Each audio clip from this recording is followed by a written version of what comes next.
सर्वांना नमस्कार. मी राहुल कर्डिले, जिल्हाधिकारी नांदेड. आपल्याला सगळ्यांना माहीतच आहे की आपली 12वीची जी परीक्षा आहे ती दिनांक 11 फेब्रुवारीपासून सर्वत्र राज्यामध्ये सुरू होत आहे. त्याचप्रमाणे नांदेडच्या 107 केंद्रांवर ही परीक्षा आपल्याकडे सुरू होत आहे. आपल्याला माहित आहे की परीक्षा आपल्या सगळ्या विद्यार्थ्यांच्या जीवनामधला अविभाज्य भाग आहे. परंतु परीक्षा या येत जात राहतात आणि त्यामुळे कुठल्याही प्रकारचं दडपण न घेता विद्यार्थ्यांनी या परीक्षेला सामोरं गेलं पाहिजे. अत्यंत भयमुक्त निकोप वातावरणात या सगळ्या परीक्षा पार पडल्या पाहिजे. आणि त्याच अनुषंगाने माननीय मुख्यमंत्री महोदयांनी जो 10 कलमी कार्यक्रम आपल्या राज्यामध्ये राबवलाय त्यामध्ये कॉपीमुक्त अभियान हा एक महत्त्वाचा त्यातला टप्पा आहे. आणि सर्व नांदेडकरांना माहीतच आहे की तत्कालीन जिल्हाधिकारी श्रीकर परदेशी सरांच्या मार्गदर्शनाखाली कॉपीमुक्त अभियान पहिल्यांदा आपल्याकडे राबवलं गेलं होतं आणि तो एक आपल्याला परंपरा आहे.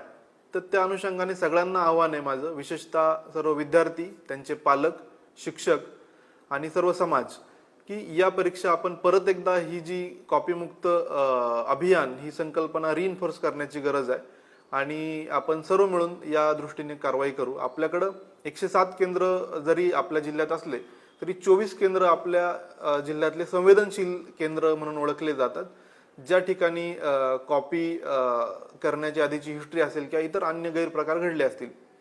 तर माझी अशी विनंती आहे, कुठल्याही प्रकारच्या एका आमिषाला म्हणा किंवा कुठल्याही प्रलोभनाला बळी पडू नका, किंवा आपल्याला कॉपी केली तर जास्त मार्क पडतील अशा कुठल्या गोष्टीला बळी पडू नका. कारण हे जे क्षणिक यश आहे हे तुम्हाला आयुष्यामध्ये पुरेसं पडणार नाही. त्यामुळं विद्यार्थ्यांनी चांगला अभ्यास करून या परीक्षा तणावमुक्त याच्यामध्ये सामोरं जावं. दुसरी सूचना आहे शिक्षकांना, पर्यवेक्षक, केंद्रचालक यांनी कुठल्याही आपल्या केंद्रामध्ये कुठल्याही प्रकारची गडबड होऊ नये म्हणून दक्ष राहावं. याच्यामध्ये जर कोणी दोषी आढळला तर 100% अत्यंत कठोर कारवाई केली जाईल. याच्याबद्दल कुठली शंका नाही आहे. कारण याबाबत आम्ही ऑलरेडी गट विकास अधिकारी, गट शिक्षण अधिकारी, तहसीलदार, उपजिल्हाधिकारी यांचे पथकं तयार केलेले आहेत आणि ते सतत या सगळ्या केंद्रांवर मुव्हिंग असणार आहे. त्याचबरोबर जिल्हा मुख्य कार्यकारी अधिकारी, जिल्हा परिषद आणि मी स्वतः या महत्त्वाच्या पेपरच्या दिवशी या सगळ्या केंद्रांना भेटी देणार आहे.